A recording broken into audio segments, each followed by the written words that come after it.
Was an amazing view of the future at a cosmic level. I'm going to give one in a very narrow domain in one small piece.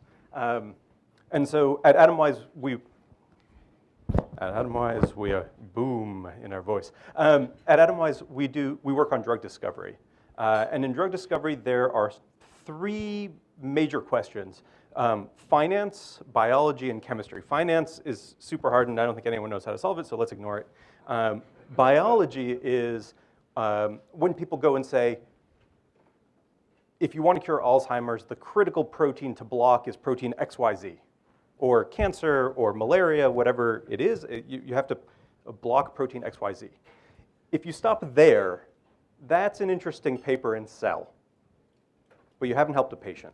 At that point, you need a molecule which is safe and effective at blocking protein XYZ. And so that bit is chemistry, what medicinal chemists do today. And so that's the bit that we work on. So when Steve was talking about simulation replacing wind tunnels in wing design for airplanes, pharma is kind of the last major industry where you build every single prototype and you test every single prototype physically. Right? With wings, you do most of the experiments in simulation first. In California, where we're from, we have a good sense that buildings will stand up in earthquakes, even though that's an inordinately expensive experiment to run. But pharma, you build every single prototype and you test every single prototype. And so that's what we're fixing at Atomwise. But I want to actually talk about the context of why I think we're talking about AI in drug discovery.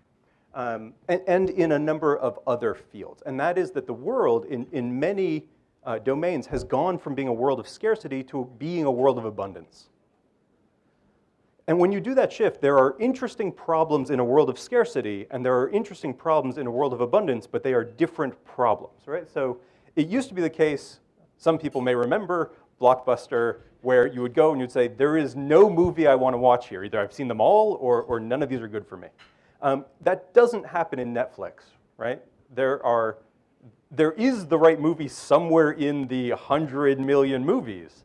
And now it's a question of how do you find it, right? And that's not specific to Netflix, right? Amazon has more books than you will ever read in your life. Netflix has more movies than you will ever watch in your life. Spotify has more music than you will ever watch. YouTube has more cat videos than you can ever see. And so the question isn't how do we get a new cat video, right? The question is what cat video do you feel like watching tonight when you're like tired from the red eye in your hotel room, right? I mean, like for that specific application, for your specific tastes, how do you find that, right? So that's a different problem. And so these are problems of searching, filtering, matching. These are fundamentally AI machine learning problems rather than problems of production.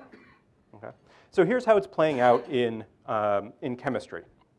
And this, I think you'll agree with me, is everybody in drug discovery has a computational strategy. And for most people, the strategy is, let's pretend we don't need a computational strategy, which is also a strategy. Possibly not a long-term sustainable one. 2 decades ago, 15 years ago, if all of us went and aggregated together all the chemical vendors in the world, we could buy about 1 million molecules. Okay, the library of, we went on Amazon for chemistry, right, and bought the molecules, we'd have 1 million molecules to pick from. Big Pharma then and today in their corporate collections had between 3 and 5 million molecules. So it was better to be a big pharma. It was a competitive advantage. You had a better shot at finding something that would work. And then with an army of medicinal chemists, you could iterate your way from that hit to a drug, to the safe and effective. Okay? But what happened over the last 15 years, because of the incredible success of synthetic chemists coming up with new technologies for synthesis, because of globalization, the incredible growth of chemical manufacturing in places like India, China, Belarus, and Ukraine, and because of a cultural shift adopting synthesis on demand. You guys, some people in the room might remember Dell computers. That was an incredible business innovation from the point of view of inventory, from the point of view of cash flow, but it also meant that the range of computers that Dell could sell you was way bigger than anyone before because it was every possible combination of peripherals and hard drives and memory, right? It was if you stored the pieces, you could sell the Cartesian product, right? You could sell the potential.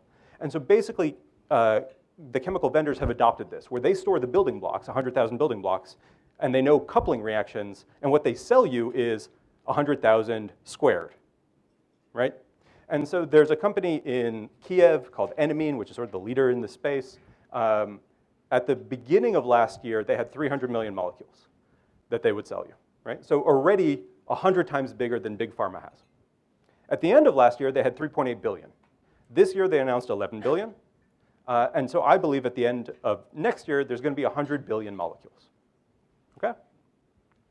And so the right molecule is in there, and so this becomes an incredible problem in searching, sorting, filtering. That's a machine learning problem. And that problem becomes suddenly very interesting because actually what we need to return is way better than 99% accuracy, right? If you are 99% accurate and you have 100 billion molecules, and suppose you even have zero false negative rate, right? You will have the right answer in your result. It's still useless. I mean, it is swamped by the false positives, right? And so false negatives become the principal factor, and you need exceedingly way better than 99% accuracy. All right, our solution, what we invented, and this actually also goes to Steve's recombination, old ideas new. So what we're using is convolutional neural networks, as I think the people in this room appreciate, are our species' most accurate technology for things in one dimension, like speech recognition, in two dimensions, like image recognition. If you've ever talked to Siri or Alexa, you've used them. If you've ever uploaded a photo to Facebook, every one of those goes through a convnet to tag your friends' faces. And so we had the idea to use it for molecular recognition in addition to speech and image recognition. So concretely, if you're curious, an image to a computer is a two-dimensional grid of pixels where every pixel has red and green and blue color channels. Proteins being 3D, we set up a 3D grid, and every grid point, every now voxel instead of pixel, instead of having red and green and blue color channels, has oxygen, carbon, sulfur, nitrogen color channels.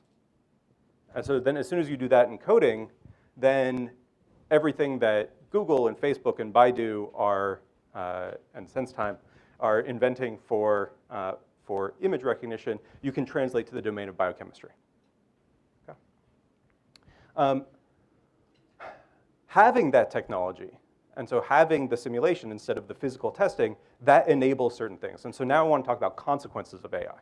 So one thing that we've been using that technology for is to run the world's largest application of machine learning to drug discovery. And so this goes as follows. Imagine you're a professor at university. This should be an easy exercise for many of you in the room. So you believe that protein XYZ will, if you block it, you'll cure Alzheimer's, or cancer, or malaria, whatever your favorite is. So you tell us protein XYZ, give me molecules, please. Our structural biologists analyze it, run 10 million molecules through subset, because we're doing this for free.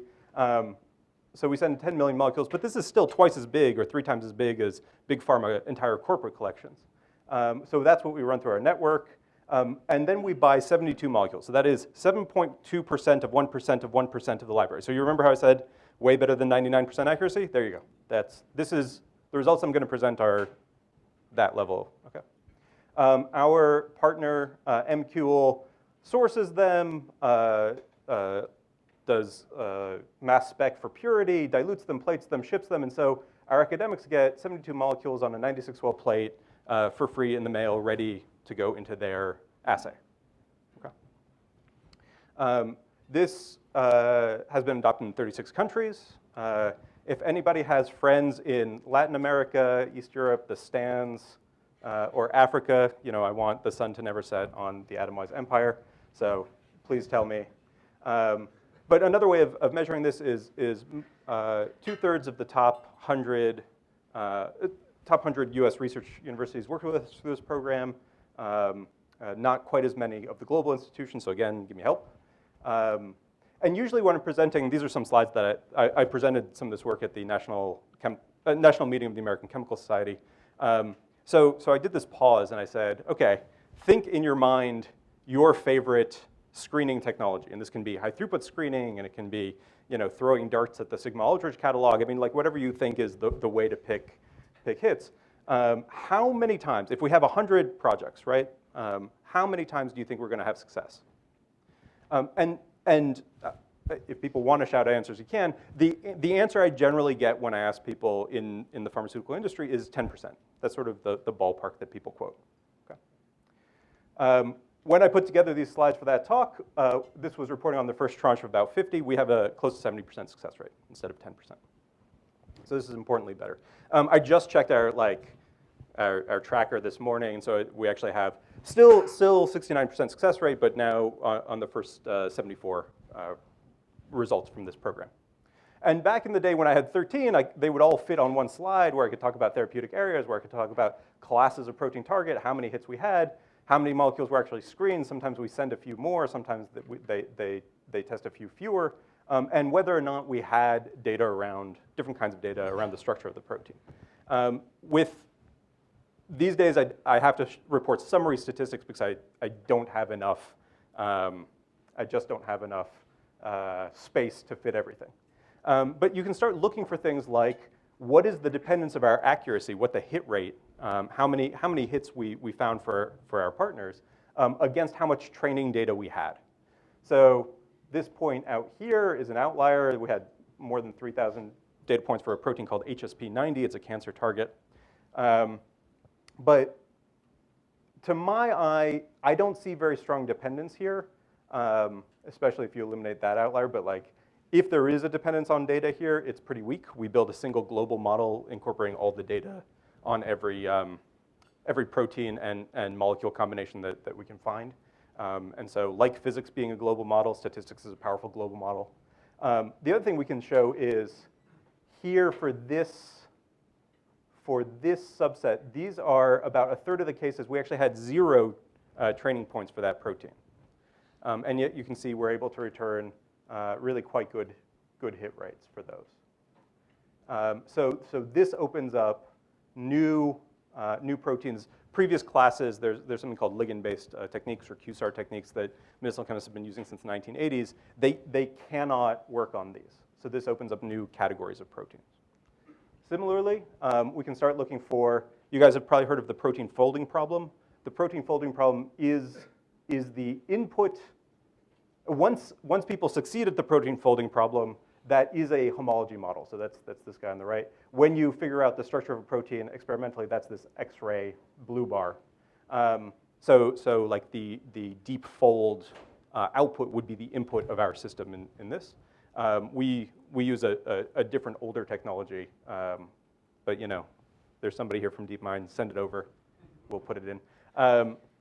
And so in about a quarter of the cases, we're using these computationally inferred rather than experimental crystal structures. And although we do slightly better when we have real experimental data, not so you'd notice. I mean, like these averages, we're still getting quite good successes even on inferred structure. This again is the most cutting edge proteins, right? Like the most difficult ones to crystallize, the most challenging ones end up in this orange bucket.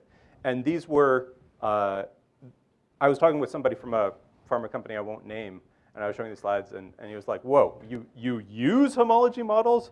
We don't even try that anymore. I mean, like we've basically over the years convinced ourselves that our techniques are way too brittle, and unless we have good quality blue points here, we don't even try.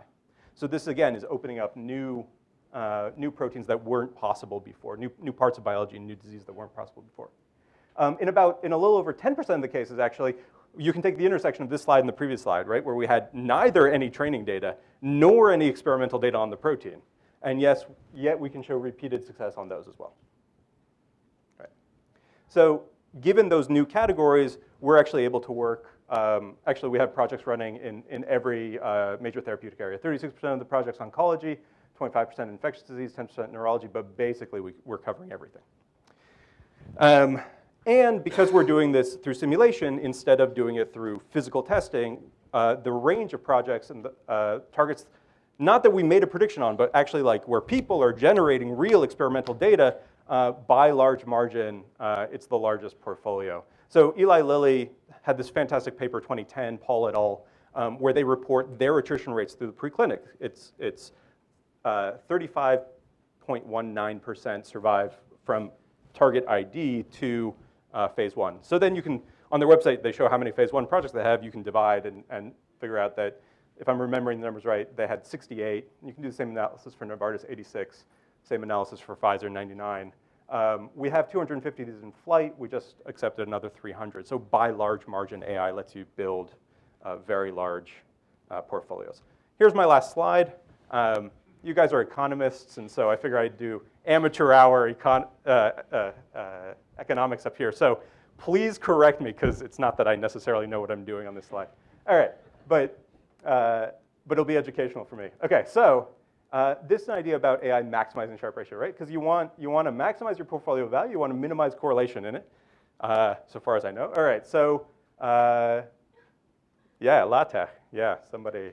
Yeah. So the value of drugs, people have studied this. It's log normal distribution. So if our portfolio is you know, a series of these random values, then good old-fashioned order statistics tells us that, you know, the value of the distribution from which we're pulling the value of the maximum, and since maximum is going to bound from below the value of the total portfolio, right, goes exponentially. And so here, like, we absolutely want to maximize the size of this portfolio, but you just saw that on the previous slide, right? So this is good. AI, good. All right. The other thing you want to do, right, you want to minimize variance, right? So you want to have a massive, again, previous slide, decorrelated every disease area and across the whole planet, decorrelated portfolio, right? So AI can yield these things. And I think it would be interesting to do this analysis for other long tail, right? Because we started the talk with the long tail analysis of Netflix and so forth about whether this kind of analysis holds up for other long tail other than just drug portfolios.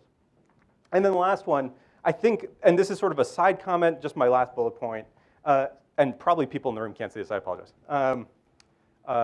Science providing an interesting hedge against economic uncertainty if you believe recessions ever happen.